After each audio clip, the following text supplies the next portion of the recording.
So let's see. We've got that data pad. I think we are good to go now. This is where we came from, right? I believe. So we'll be heading on in this direction now. Okay. And, well,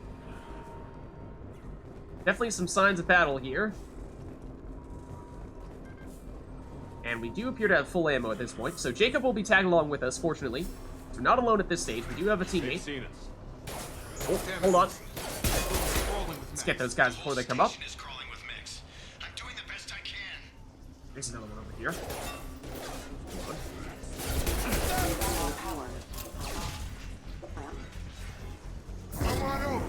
Oh, hello.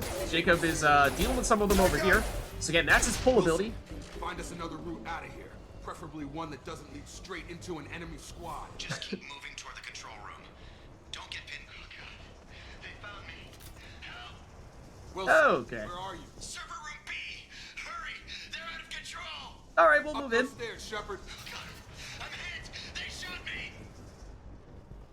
Okay, and I think we've gotten everything in here, mostly just additional ammo. But we do, of course, want to keep our eyes peeled for additional places to pick up some stuffs, some loots, and what have you.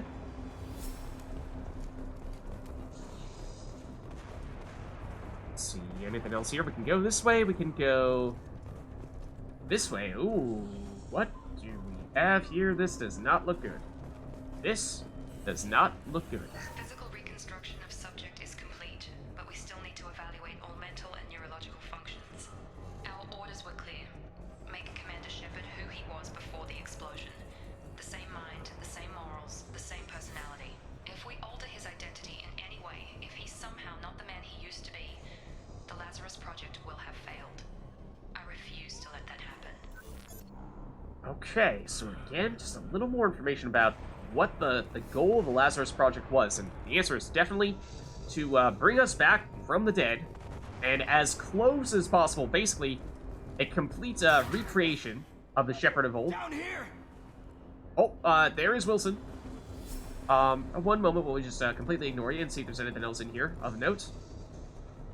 Like, say, this is a Metagel station, but I suppose we can't actually access it until we chat with him. All right, we'll talk. Bastard's got me in the leg.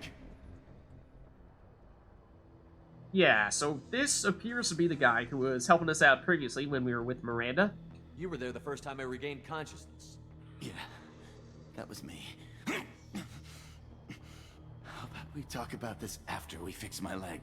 Should be some Metagel in the first aid station on the wall. There we go. Hopefully there's enough to get him up and moving again. Grab the Metagel from the first aid station on the wall. Okay. And we haven't talked about it that much thus far, but of course the, Wilson's hurt bad.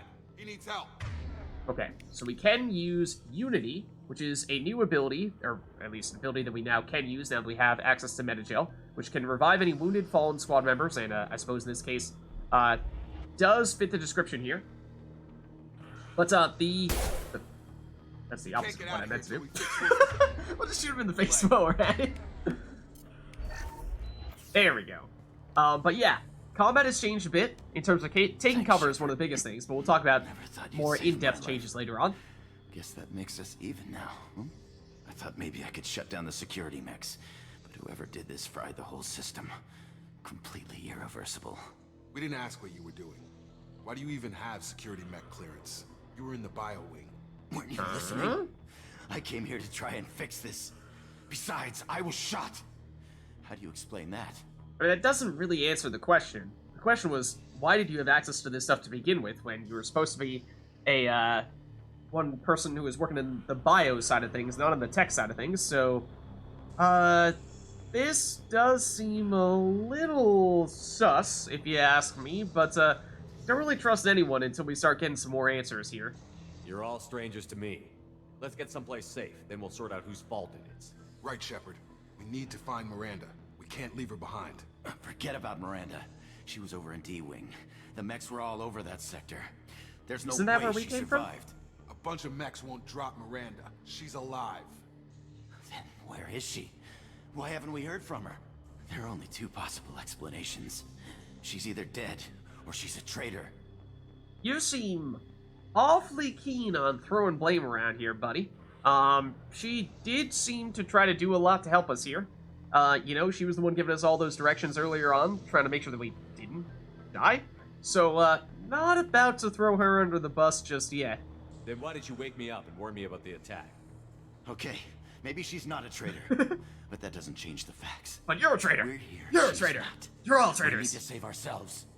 The shuttle bay is only a few. Oh, We can overload So- the canisters to clear a path. one of the key differences between Mass Effect 1 and Mass Effect 2, from a cover standpoint, is, well, cover system in Mass Effect 1, to be brutally honest, is a bit of a mess. They did improve it a little bit in Legendary Edition, yes, but it is much cleaner in Mass Effect 2, where there's basically just a take cover button, and it actually reliably has you go and cover when you press it, unlike in Mass Effect 1. So it plays a little bit differently in that sense. We are going to spend a lot more time deliberately hiding under cover like this and then poking our head out to use abilities and what have you. So in order to progress here, we do in fact need to explode this explosive crate with an overload. I believe if we don't do that, then we will just be stuck here for the rest of our lives. Never mind the fact that both of our teammates do appear to be standing right next to said explosive crate. So what if we deliberately order them to go back here, which we can do. Of course, that's something we had the ability to do in Mass Effect 1 as well, but now let's blow it up. That's it. Let's get out of here. They seem to be pretty far away from that explosion, but they still went down nonetheless. Okay, we took him down, but this is getting tense. Shepard, if I tell you who we work for, will you trust me? This really isn't the time, Jacob. We won't make it if he's expecting a shot in the back. If you want to piss off the boss, it's your ass, Jacob. The Lazarus Project, the program that rebuilt you. It's funded and controlled by Cerberus. So, for those of you who have played Mass Effect 1, that name might ring a bell. That is the name of the criminal organization, the human criminal organization from Mass Effect 1, that ran a whole bunch of experiments that pretty much all went horribly wrong. Including messing with the Rachni, and then the Rachni got out of control and ended up basically wiping out entire facilities. I think at some point in time they were experimenting with husks, or at least the after effect of whatever they were doing was that one of their research facilities got overrun by husks as well. So pretty much everything that they tried to do just backfired in pretty much the worst way possible. And they are definitely a criminal organization. So yeah, the fact that we got revived by a group of criminals is, yeah, it's a little bit of a concern. And perhaps explains, at least in part, why Jacob was a little bit reluctant at first to disclose that that was the group that he was affiliated with, and presumably where we find ourselves right now, on some kind of Cerberus facility. We have heard of them, but sure. Should I recognize that name? Maybe that's a side effect of your recovery. You and Cerberus certainly have a history. According to the Alliance, we're a radical pro-human splinter group. Yeah, that's pretty You wiped out accurate. several of our research bases. But things change. The Alliance declared you dead. They gave up. Cerberus spent a fortune to bring you back. Look, I'd be suspicious too, but right now we have to work together. I thought you deserved to know what's what. Once we're off the station, I'll take Fair you enough. to the Illusive man. He'll explain everything. I promise. Who is this Illusive man of which you speak? Illusive Man. Is he in charge of all this? Yeah, that's not his real name, of course. Nobody knows who he really is. It was a code name the Alliance used for him. Kinda stuck. Yeah, see, so the thing is, like, we're not about to make a point of working for a group of, extremists, you know, criminals like this, so, sorry, buddy, but, you know, that's kind of not our style. I don't care what they did or what you say. I'm not working with terrorists. You can tell it to the boss, but after we've saved our butts. We're almost at the shuttle. Alright, and we are getting some Codex entries here, so in Mass Effect 2, there is also a Codex, and so, we went through a lot of this stuff in Mass Effect 1. There will probably be some overlap between the entries in Mass Effect 1 and Mass Effect 2. You know, we won't read all this stuff right now, but we'll probably make a point of checking that stuff out on a later occasion. And we got some Paragon points for, our dialogue decisions there as well. And a whole bunch of changes to our meta-gel capacity here. Just taking a look at our main mission here. So we've now regained consciousness, but we are now just looking to get to the shuttle. Let's make sure we have this drawn. And also, reloaded, ready to go. So we've now gained Wilson, who is also just a pistol user here, but does, unlike Jacob, have access to Overload, which is a tech power, which could prove helpful to us. Got some additional monies there. Let's see if there's anything else that we might find of particular interest here. Just, you know, like casually looting the dead bodies and what have you. But that appears to be all. So let's carry on. And, well, I'm afraid there's more dead people.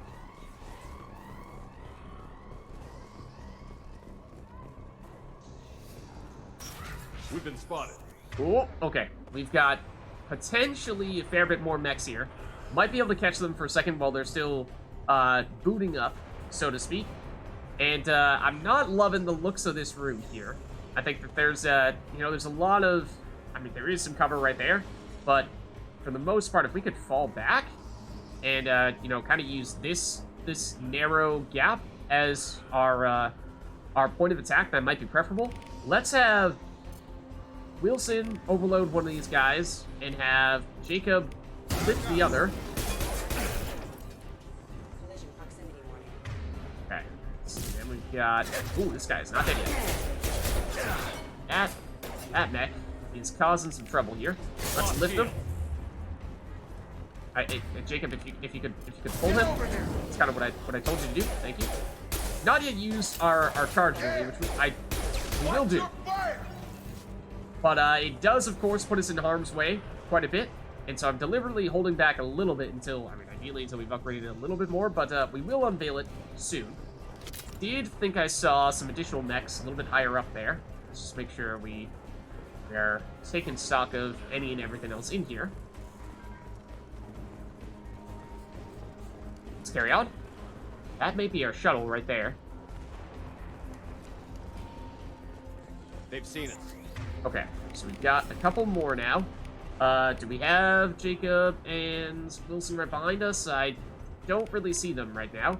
But if you guys could, like, say, overload one of them and pull the other, that might be helpful. Ooh, we got if you could actually take cover, Shepard, that's great. Yeah, we got a big group over here. So, okay, let's see what we can do. I mean, this would be a potential candidate for, nope, hold on. Potential candidate for throwing a grenade out here. But fortunately, they do seem to be content to just hang out back here.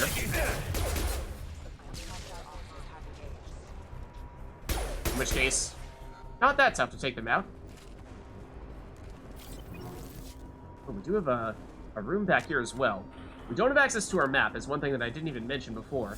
But, it does mean that we don't have a great sense as to where everything is here to confirm as to whether we have seen everything that there is to see and picked up everything that there is to pick up. And full disclosure, you know, I imagine I'm probably going to miss some little bits and pieces here and there, which is kind of what I was saying before, where not as familiar with Mass Effect 2 because it's been, what, like 8 years since I last played this game?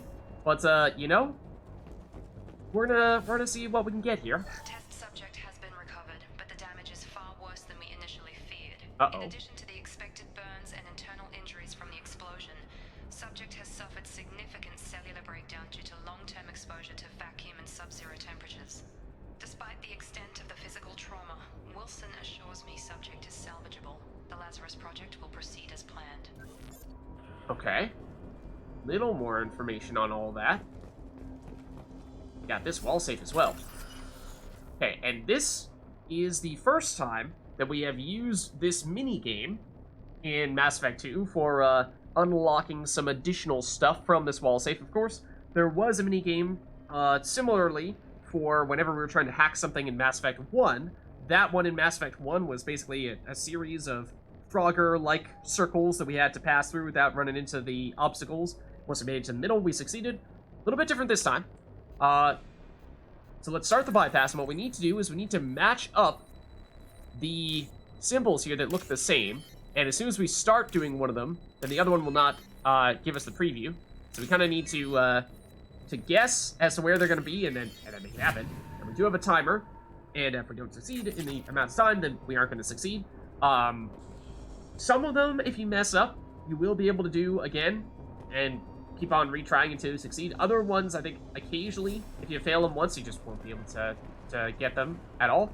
So, you know, we'll do our best, of course, to try to get as many of those as possible. But it does seem now as though we've got everything here. So let's carry on through here, which I believe is the way we were looking to go. Come on, through here. We're almost at the... Miranda, but you were... Oh! Dead? What the hell are you doing? My job. Wilson betrayed us all. Okay, so here's Miranda, the person that we have been speaking to and hearing from indirectly. But that's quite an opening. Yeah, is that your idea of due process? Didn't exactly give him a fair trial. Even if you're sure, did he deserve that welcome? He sabotaged the security systems, killed my staff, and he would have killed us. You sure about that, Miranda? We've known Wilson for years. What if you're wrong? I'm never wrong. I thought you'd have Oh. learned that by now, Jacob. Okay, that's one way of, I suppose, diffusing that, or explaining that one away. But, yeah, so basically Miranda is saying that she's convinced that Wilson was the person who sabotaged this whole ordeal, because as Jacob was saying before, he suspected that this was someone in on the job, one of their own, you know, teammates, who sabotaged this whole thing and got the mechs to attack the rest of the crew. And so basically it seems like Miranda is saying, well, I've come to the conclusion that that person was Wilson. And he was acting pretty suspicious, so I suppose that does make sense. But where does that leave us exactly? If you say so. What's our next step? We get on the shuttle and go. My boss wants to speak to you. You mean the Illusive man? I know you work for Cerberus. Ah, Jacob. I should have known your conscience would get the better of you. Lying to the commander isn't the way to get him to join our cause. Well, since we're getting everything out in the open, is there anything else you want to ask before we go, Commander? There may be. Sure, let's talk more about the Lazarus Project, which, of course, is the way, or the project through which you brought us back to life. You're the Lazarus Project's director, aren't you? That's right. I put 2 years of my life into this project. Into you. Yeah, that does take a lot of commitment, and you have seemingly achieved what one would have thought would be impossible, but why? What does Cerberus want from me? Maybe you should ask the Illusive man when you meet him. He poured virtually unlimited resources into Lazarus. Obviously, he has some kind of plan for you. Okay. Suppose we'll just have to ask him then. Yeah, so where were you during the attack? Because, we, of course, at least fairly early on, met up with Jacob and then Wilson, but, you seemingly were just hanging out by yourself here, and, I mean, we heard that there were some of those troopers, or those mechs, that were supposedly, advancing on you. Convenient that you show up as we're leaving. Where were you during the attack? Besides trying to save your life, Wilson figured out I was helping you and he sent an army of mechs to take me out. I got here as soon as I could. Probably a little too soon if you ask Wilson. Harsh. Okay, what about other survivors? Is it just the three of us? What about the rest of the people on the station? This is the evac area. If they're not here now, they're not coming. I mean, some might have survived. We can't leave without knowing for sure. We need to go back and look. Don't you get it? The only one worth saving is you. Everyone else is expendable. She's That's a pretty harsh way to look We at knew it. the risks when we signed up. Without you, there's no point to any of this. Okay, if you guys say so, that's a little intense, but, where exactly are we going? Where are we going? Another Cerberus facility. The Illusive man is waiting for you there. What if we don't want to go? I'm not sure I trust you. This is the only shuttle off the station. You want to stay and rot with the mechs? Be my guest.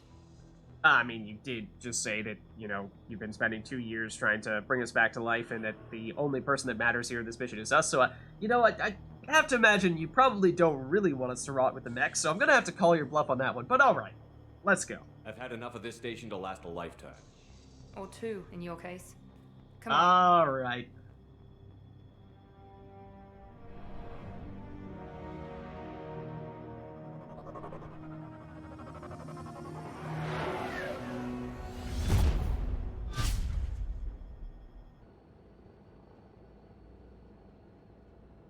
Before you meet with the Illusive Man, we need to ask a few questions to evaluate your condition.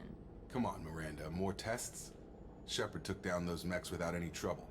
That has to be good enough. It's been 2 years since the attack. The Illusive Man needs to know that Shepard's personality and memories are intact. Ask the questions. 2 years is a long time, I suppose. Did you say 2 years? I've been gone that long? 2 years and 12 days. And you were on an operating table for most of it. The sooner we start, It's not the first time we've heard this duration, Shepard. Start with personal history. Okay. Records show you were a spacer kid. Raised mostly on one ship or another. You enlisted and won a medal fighting Batarians during the Skillian Blitz. Do you remember that? And so this is going to be basically rehashing the details about our Shepard from Mass Effect 1. Of course, we looked at the comic to achieve some of these things. However, if you have not played Mass Effect 1, then I believe this is actually going to be the thing that sets yourself up for those traits in Mass Effect 2. Whereas, of course, us carrying over our character from Mass Effect 1, we're just going to take over the things that we chose in Mass Effect 1, and they are going to apply here in Mass Effect 2. With one exception, or at least there was one exception before Legendary Edition, but we'll talk about that in just a second. A lot of lives depended on me holding that position. I did what I had to. However you want to put it, it was damn impressive. I had friends who were there. Satisfied, Miranda? Almost. Let's try something more recent. Vermeer, where you destroyed Saren's cloning facility. You had to leave one of your squad behind to die in the blast. Lieutenant Caden Alenko was killed in action. It was your call. Why did you leave him behind? That's a pretty harsh question. Sorry guys, like, somebody had to go, and it was a hard choice, okay? Sorry. I left a friend to die that day, and I didn't do it casually. But I had to save as many people as I could. Caden gave his life for the rest of the team. Without him, I couldn't have stopped Saren. He died a hero. I understand, Commander, and I wasn't judging your decision. Everybody at Cerberus knows that cloning facility had to be destroyed. There are other tests we really should run. Come on, Miranda. Enough with the quizzes. The memories are there, and I can vouch for Shepard's combat skills personally. I suppose you're right. We'll have to hope the Illusive Man accepts our little field test as evidence enough. So, originally in Mass Effect 2, there was also a question about which ambassador you chose for the humans, and that would actually determine which ambassador you got for the humans, whether it be either Anderson or Udina. However, and what you could do is, I believe even if you were carrying over a character from Mass Effect 1, if the person that you said was inconsistent with who you chose in Mass Effect 1, then the game would still choose who you said was the human ambassador in that conversation. So, that, I believe, I mean, in this case, just didn't even exist, that conversation, or at least that question didn't exist, with Miranda and Jacob there, so I suppose it didn't matter this time around, but, let's see. Oh, we can chat a little bit with Jacob, perhaps? I wouldn't keep the Illusive Man waiting. Well, maybe not. The Illusive Man is waiting for you in the other room. Okay. Let's see. So we still can't access our map here, but now we've finished, or no, I suppose we have not finished Prologue Awakening. We still need to talk to the Illusive Man in a room downstairs, so we will do that in just a second. But I just want to verify as to whether there is anything else here of interest to us. The Illusive Man is waiting for you in the other room. And this would be the way out, which we cannot go there. Can't run away now. But what we can do is, I believe, if we go here to our armor locker, we can customize our gear a little bit. And what we can do is, if we choose our armor here, we can, just mess around a little bit and decide what we want our helmet to look like, if any at all. And I think my personal preference is probably to go no helmet. Although of the helmets, not this one. This one just looks kind of silly to me. But I think we'll go no helmet. And then chest plate, we only have one option here. And you'll actually see. So, of course, there's the aesthetic difference, yes. But, well, okay, tell you what. I mean, if you look down at the bottom here, N7 helmet, dual-layer fabric armor and kinetic padding within a lightweight ablative ceramic shell, comes standard with a suit of communication, navigation, and battlefield awareness software. It does increase our health by 5%, so it's not purely just for aesthetics. It does actually have a gameplay functionality as well. So you'll see here as well, this one also increases it by 5%, and this one actually does weapon damage by 5%, so there is a difference between choosing them, and, you know, does mean that, technically speaking, we couldn't go with a no helmet option. So, I think when it comes to the helmet, I probably prefer this one, just aesthetically. And then, as for whether, you know, we prefer weapon damage over HP, you can make a case for either, but, you know, we'll have the appearance be the tiebreaker. And we only have one chest plate, and we don't have any shoulder guards as well to change around. No gauntlets, no greaves. We can change the color, or the material, so to speak, here, which, you know, this is purely aesthetic. So, not a huge factor here, I don't think, but this one, changing the tints, has a more significant impact, it seems. So, I mean, we could be bright pink, but, no, I don't think we're going to go that route here. I think, you know, maybe we just go something that is more, like, pure black. This is technically, I think, a little bit darker than what our default armor was, so I might prefer that. And then this is sort of the secondary color, and, you know, maybe we get a little bit of additional red in there to complement things, or either that or white, maybe. We can get that as an option, which I'm not necessarily sure that we can, unless we had it at the beginning. Oh, we did. We could go that. I think I prefer red, actually. Let's go with this. And, okay, we can add even more to it. Pattern-wise, pattern color. That might just be a little too over the top for my liking, unless we go with a very subtle coloration here. So, you know, may pass on this altogether, unless we, like, that maybe. That could work. Yeah, I think I can live with this. And, of course, we can move around if we want to take a look at the 360 view. And then, so that's our armor. And then we have, yep. We could also change our casual appearance, which I think does not affect the gameplay at all. But, if there's a specific look we like, you know, I might prefer this as our casual, just lounging around outfit. Let's go for that. Okay, so now let's head downstairs and talk to the Illusive man. Very mysterious.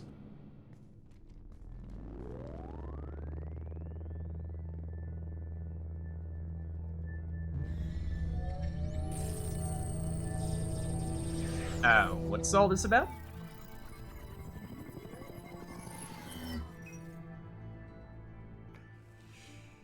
Commander Shepard. Illusive man. I thought we'd be meeting face to face. Unnecessary precaution. Not unusual for people who know what you and I know. Alright, if you say so. I suppose this is perhaps a little bit safer, just talking to you via hologram. But then again, you don't really know us. Although apparently this is the guy who was funneling all those resources in to bring us back to life. You might be the reason I'm still alive, but that doesn't mean I trust you. You need to put your personal feelings aside. Humanity is up against the greatest threat of our brief existence. The Reapers. Good to see your memory's still intact. How are you feeling?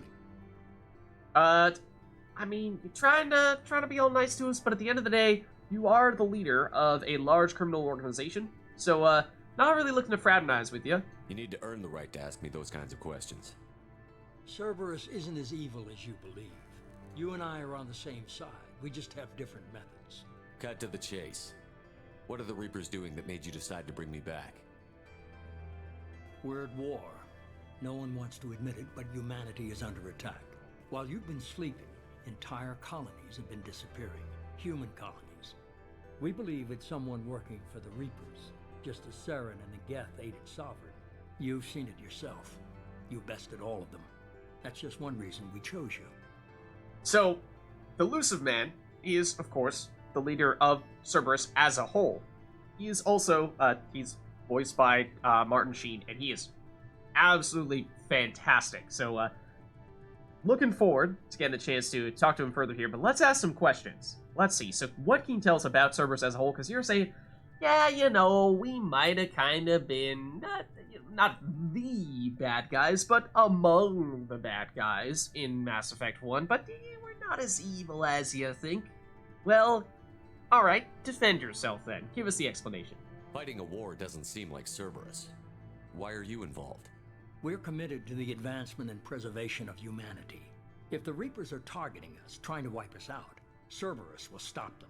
If we wait for politicians or the Alliance to act, no more human colonies will be left. You know, he does perhaps have a case to be made there, in that, if we wait around for someone to declare war, then it might be too late by that point. Can you tell us more about the abductions? Sovereign was trying to harvest all life in the galaxy. Why would the Reapers target a few human colonies? Hundreds of thousands of colonists have vanished. I'd say that fits the definition of harvesting.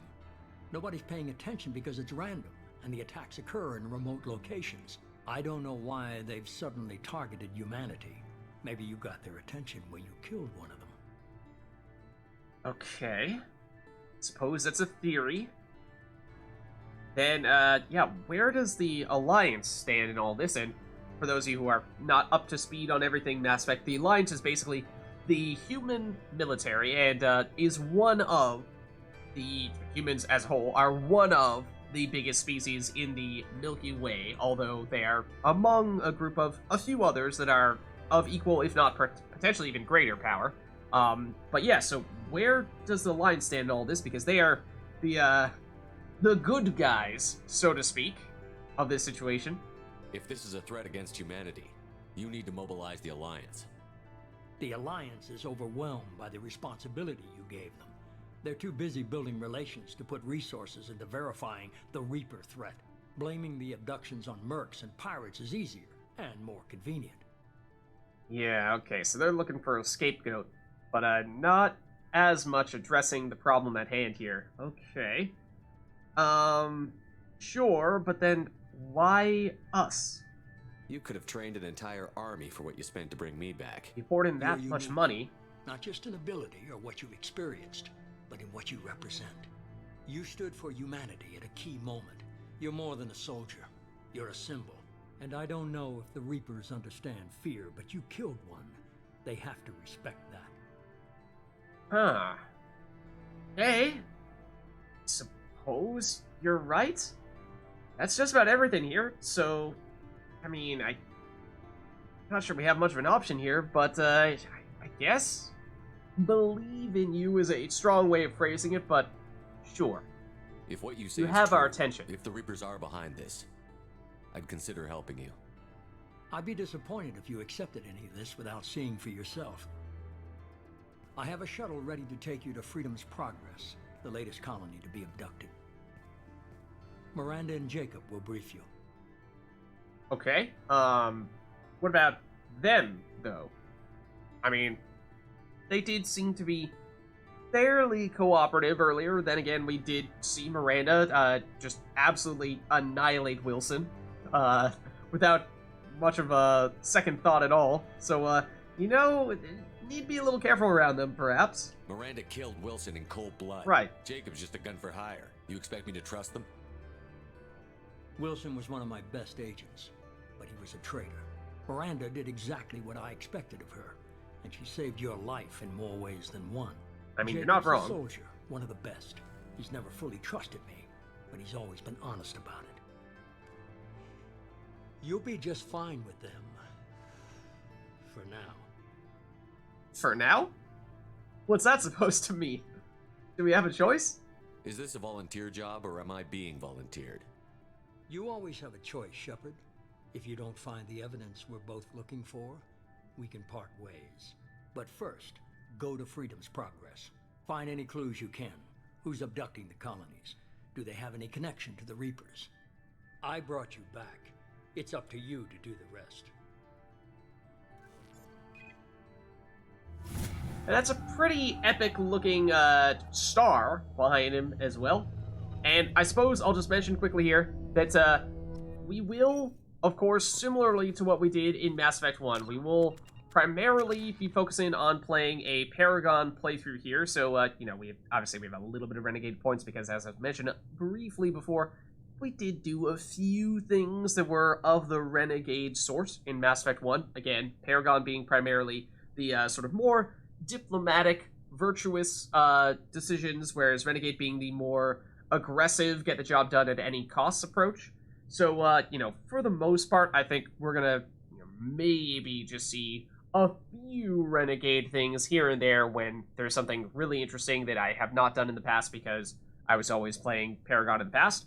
But it is something that, you know, for the most part, we're going to be going Paragon here. We did level up, and we gained some skill points, which means we now have just enough to fully upgrade our Assault Mastery here. And so this would be the last round of upgrades, which means we have branching options here. We can either evolve this power into the Destroyer, further increasing our weapon damage and giving us a damage bonus to powers, or we can go with the Champion, reducing power recharge time and increasing power duration and Paragon and Renegade scores.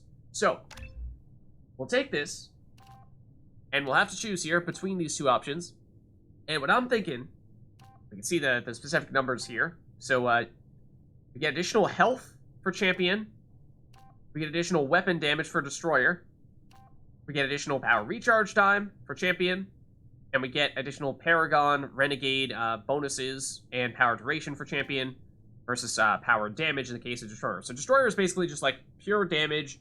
Champion is more spamming your abilities more frequently and boosting your defenses, and Paragon, Renegade. I think we will go Champion here because getting that additional scaling for our Paragon meter, I think, is going to prove very helpful to us, because generally what's going to happen is that, or actually, I should mention, when it comes to Paragon and Renegade in Mass Effect 2 versus Mass Effect 1, in Mass Effect 1, we had the Charm and Intimidate abilities, which were specific abilities that we would level up, that we used to verify as to whether we could meet certain skill checks during key conversational points in which we could basically persuade people to do things that they might otherwise not do, to try to get some additional assistance or make life a little bit easier for us. However, in Mass Effect 2, you'll notice there's no Charm, there's no Intimidate skills here. Instead, the way it works is that the game will check for how many Paragon points or Renegade points you have, and that will determine whether or not you can use any of those Charm or Intimidate options. So, for that reason, in Mass Effect 2 in particular, it is significantly more important to load up on your Paragon and Renegade points early to make that stuff happen more easily. So, we are now looking for clues at these missing colonists on Freedom's Progress. We'll take a look at that in just a second here. Lots of updates for our journal and our codex as well. So let's maybe take a quick peek there. So we need to investigate the missing colonists. The ship is waiting for us in the hangar bay to take us to Freedom's Progress. And at Freedom's Progress, all the colonists of Freedom's Progress have mysteriously vanished. The Illusive Man would like a team to investigate the disappearances. So we'll investigate the colony.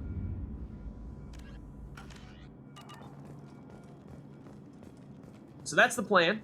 And of course, if you did not make a point before talking to the Illusive Man of changing up your armor, then at least probably worth doing so to make sure that you increase your health by a little bit and what have you. The Illusive Man is very impressed with you. I'm eager to see if you can live up to his expectations on this mission. Oh? Just remember is this supposed to be us? Is it like a, hey, let's put her in her place real quick? I can't have anyone disobeying my commands when we get there. I suppose so. I know who I report to. As long as you don't do anything to betray Cerberus, I'll follow your orders. Okay. That was maybe, a little bit harsh, a little bit critical, but on another note, thanks for resurrecting us. That was kind of important. That was kind of, quite literally a life-changing, life-saving, life-resurrecting thing that you did for us. I never got a chance to say how much I appreciated what the Lazarus Project did for me. I just hope it was worth it. A lot of people lost their lives on that station. I mean, yeah, but also, we were the ones saying we wanted to go back to try to save them, whereas you were the one saying, they don't matter, we only care about Shepard. So, just a little bit of a 180 there from Miranda, but, I mean, does seem like maybe we got off to a little bit of a rough start here, but we don't have to be enemies, per se. We have to work together here. Your attitude isn't helping anything. I have the utmost respect for your abilities, Shepard. It's your motivations that concern me. I believe in what Cerberus stands for. Only time will tell if you prove to be an asset or a liability to our cause. Okay. So you support the whole we're a criminal organization thing. Humans above all of their species. Okay, good to know. Can't necessarily say that we support you in that, but I suppose we can talk a little bit more about the mission at hand. What can you tell me about this colony we're going to? Freedom's Progress? It's a typical human settlement in the Terminus systems. They had a small military force for protection supplemented by mechs and security drones. Average in almost every way, really. Completely unremarkable.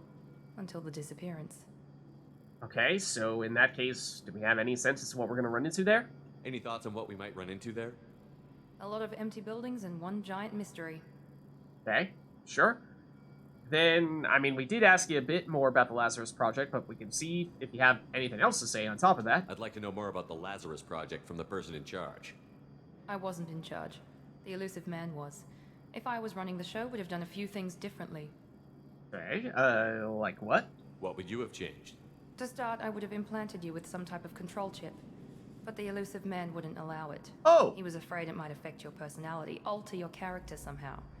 He wouldn't let us do anything that might limit your potential in any way. Yeah, I'd say that maybe might have backfired a little bit, putting a whole, or at least fundamentally changed things quite a bit if you were to put a freaking control chip in our brain. So, yeah, in that case, probably glad that it was the Illusive Man and not you calling the shots. Can't say I like the idea of being brought back to life with a control chip in my brain. The Illusive Man is taking an incredible risk with you. I just hope his gamble pays off. Yeah, that being said, you're not wrong. The Illusive Man has thrown who knows how many credits into this project, and all just with the hope that bringing Shepard back can achieve whatever objective he's looking to achieve here.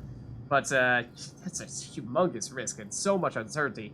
But what about you specifically, Miranda? Let's get your background, your story, and maybe, then we can be all nice and friendly with one another and not constantly talking about, like being enemies and shooting people in the face and wanting to implant control chips in each other's brains. Tell me a little about yourself. Worried about my qualifications? I can crush a mech with my biotics or shoot its head off at 100 yards. Take your pick. Well, it wasn't really a resume I was referring to. I was trying to get to know you as a human being. I'm not looking for a friend, Shepard. Stay focused on the mission. Oh.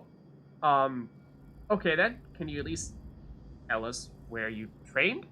Did you and Jacob serve together in the Alliance? No. The Illusive Man recognized my potential and recruited me at a young age. How old were you? Old enough to know this is what I wanted. Okay. That's, yeah. Sure. That's definitely intense. Again, especially because, at a young age you were saying that you wanted to work for a criminal organization like that. It does raise numerous red flags, but alright, on that note, adios. It's obvious you're not interested in talking. We've got an assignment. We can talk about it or we can do it. Alright, say so. Let's see if we can also chat it up a little bit with Jacob. I'm glad the Illusive Man convinced you to join us, Commander. Join you is probably not the way that I would phrase it, but those colonists do need our help. I just want to find out what happened to those missing people. I still don't trust Cerberus. Noted. Do you trust me, Commander? You did help us. The Illusive Man said that you were a good soldier, and you're an honest guy. Then again, to what extent do we trust the Illusive Man? So far, you haven't really given us too much reason to distrust you, other than just that you work for Cerberus. You're a good man, Jacob. But you might be working for the wrong people. Right. Maybe. But I thought the same when I was with the Alliance. That's why I'm here now. Oh? Okay. Care to go on You about said that? You served in the Alliance?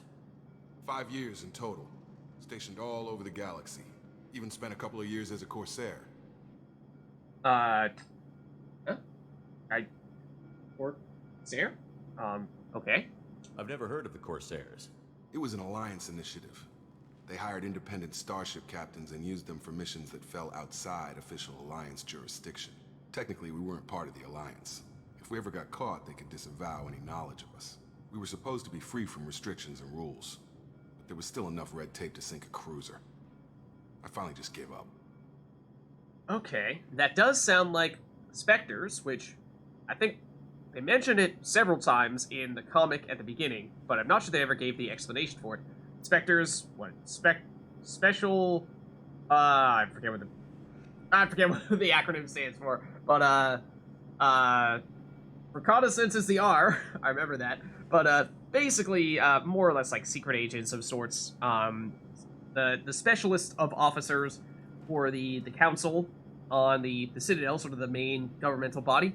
So they're elite operatives that they sent on missions to do things that they perhaps couldn't have done normally because the Spectres basically had the authority to, well, break a whole bunch of rules and every once in a while go undercover as a more secret agent like type of role. And so it does seem similar to what these Corsairs are that Jacob's talking about, although the Spectres, people know that they exist.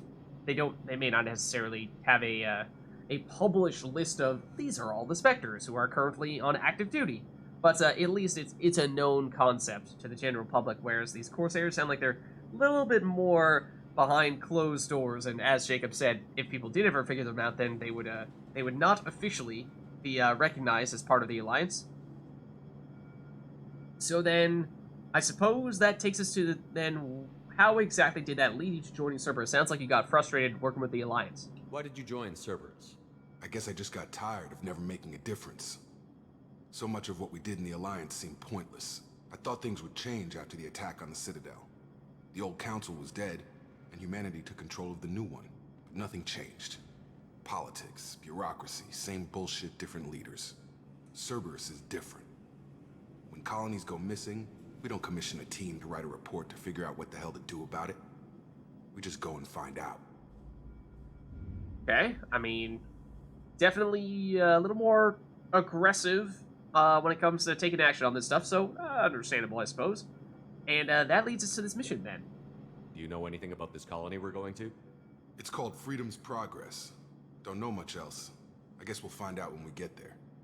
Okay, well, that doesn't really tell us anything that we didn't already know, so, in that case, I should go. That's all for now. Yes, sir. Okay, so that's Jacob and Miranda, and I think that's everything that we can do in here before we start heading out. So, now, we should be able to go back through this door. So, mission complete. And so, this is another thing that functions differently between Mass Effect 1 and Mass Effect 2. In Mass Effect 1, it was more an open world type playstyle where we would go flying around in our spaceship, the Normandy, and then land on a planet, and then we could, any occasions, drop down and join and check out that planet whenever we wanted to, and then pop back up into the Normandy whenever we wanted to as well. Whereas difference in Mass Effect 2 in that it's a little bit more, it's definitely not open world.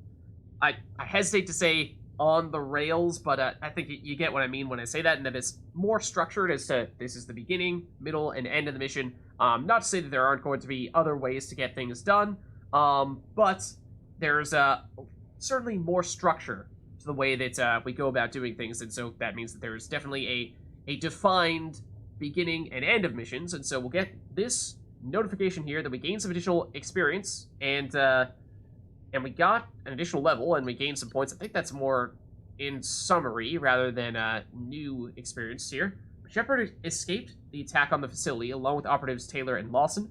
Facility destroyed by remote detonation. Salvage teams will ensure no incriminating data survived.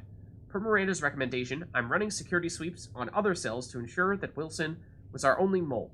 Regardless of the cost, Project Lazarus was a success. Shepard is back. Then we got some import bonuses. So the idea here being that, as I think I was saying earlier, if you start Mass Effect 2 without having played Mass Effect 1, then of course you start on level 1. But if you import a character from a Mass Effect 1 playthrough, then you get some additional bonuses, and so that's why we got a bunch of additional experience, starting us out at level 5, and then large chunk of credits and resources, and Paragon and Renegade points. Also picked up the Grenade Launcher here. Weapons will function differently in Mass Effect 2 as well, though we'll talk about that a little bit later on, once we get more options there. So picked up the Grenade Launcher, which is a rapid-fire grenade launcher favored by Bloodpack Vorcha mercenaries, capable of taking down multiple enemies with a single well-placed shot, effective against armor, shields, and biotic barriers. And then in terms of monies, we found a lot, and we will basically get what is more or less guaranteed monies from just completing missions from this Cerberus funding. So again, the Illusive Man just seemingly pouring in more and more resources toward us, and in total, get our credit count.